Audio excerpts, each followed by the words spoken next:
Baik, selamat datang di presentasi kali ini. Perkenalkan, nama saya Fadli. Saya akan mempresentasikan mengenai prinsip koherensi. Prinsip koherensi ini merupakan salah satu chapter yang ada di buku Multimedia Learning karya Meyer. Jadi menurut Meyer, salah satu prinsip yang harus jadikan pegangan dalam menyajikan multimedia adalah reducing extraneous processing, yaitu mengurangi proses yang tidak perlu pada siswa. Jadi ketika siswa mengolah informasi yang mereka terima, sebisa mungkin mereka tidak mengalami proses ini. Nah, salah satu caranya agar mereka tidak mengalami proses ini adalah dengan menerapkan prinsip koherensi. Jadi prinsip koherensi ini menurut Meyer ada 3. Yang pertama, pembelajaran akan meningkat kalau kita mengurangi kata atau teks atau gambar yang tidak relevan. Yang kedua, prinsip yang kedua adalah pembelajaran akan lebih baik kalau kita mengurangi suara dan musik yang tidak relevan pada multimedia kita. Dan yang ketiga, pembelajaran akan lebih baik ketika kita mengurangi kata atau teks atau simbol yang tidak diperlukan. Nah, nanti juga akan dijelaskan mengenai implikasinya bagi pembelajaran multimedia. Prinsip koherensi yang pertama yaitu bahwa pembelajaran akan lebih baik kalau kita menghilangkan kata atau teks dan gambar yang menarik tetapi tidak relevan dari presentasi multimedia. Jadi mungkin kita sebenarnya ingin menyajikan tambahan gambar yang menarik dan mendukung topik, tapi ternyata itu malah tidak relevan, dan itu dalam prinsip yang pertama ini sangat dianjurkan untuk dihilangkan. Sebenarnya bahwa pendapat mengenai penambahan gambar atau teks yang menarik ini ada 2 pendapat. Yang pertama adalah yang mendukung atau yang pro, itu karena mereka mendasarkan pada arousal theory, yaitu menambahkan materi yang tidak relevan tetapi menarik itu akan membuat pembelajar lebih bersemangat dan memperhatikan materi. Tetapi menurut yang kontra, berdasarkan teori kognitif, materi yang menarik, tambahan materi yang menarik tetapi tidak relevan justru akan menghambat peserta didik dalam memproses konstruksi pengetahuan, dan itu akan menyebabkan hasil belajar yang kurang baik. Nah, sebagai contoh ini, misalnya kita menyajikan materi tentang proses terjadinya petir. Kemudian di materi tersebut ada gambar awan, kemudian kita berikan ilustrasi ion-ion plus dan minus atau positif dan negatif, kemudian juga listrik yang timbul. Kemudian di bawah gambar tersebut kita berikan penjelasan singkat proses terjadinya petir. Tapi mungkin agar ingin lebih menarik, kita mungkin juga menambahkan gambar pesawat yang sedang disambar petir. Kemudian diberikan fakta atau data peristiwa tersambarnya pesawat oleh petir setiap tahun itu ada berapa gitu. Yang kita ingin sajikan adalah proses terjadinya petir. Dan ketika siswa menerima tambahan materi tentang fakta atau data yang menarik ini, maka itu akan menambah proses mereka dan justru akan membuat mereka teralihkan dari materi yang sebenarnya ingin kita sampaikan.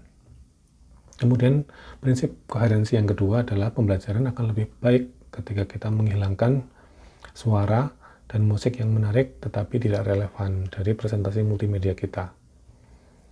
Ini juga berdasarkan ini ya, ada perdebatan antara yang pro dan yang kontra, dan masih sama. Jadi yang pro itu karena mereka berdasar kepada arousal theory, sementara yang kontra yang tidak mendukung adanya penambahan suara dan musik ini adalah karena teori kognitif tadi.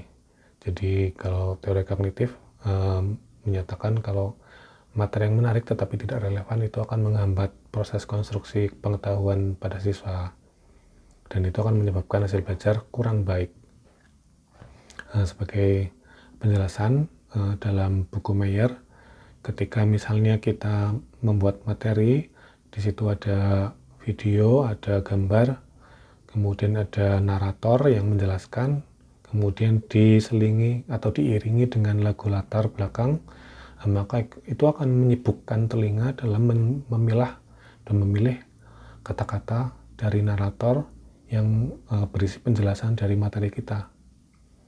Sementara kalau kita misalnya menghilangkan lagu, maka itu akan lebih meringankan telinga dalam mengolah informasi yang disampaikan oleh si narator yang sudah didukung dengan gambar yang sudah jelas. Jadi ketika gambar itu tersampaikan melalui mata, sedangkan narator menyampaikan penjelasannya akan sampai ke telinga siswa dan itu akan langsung diolah.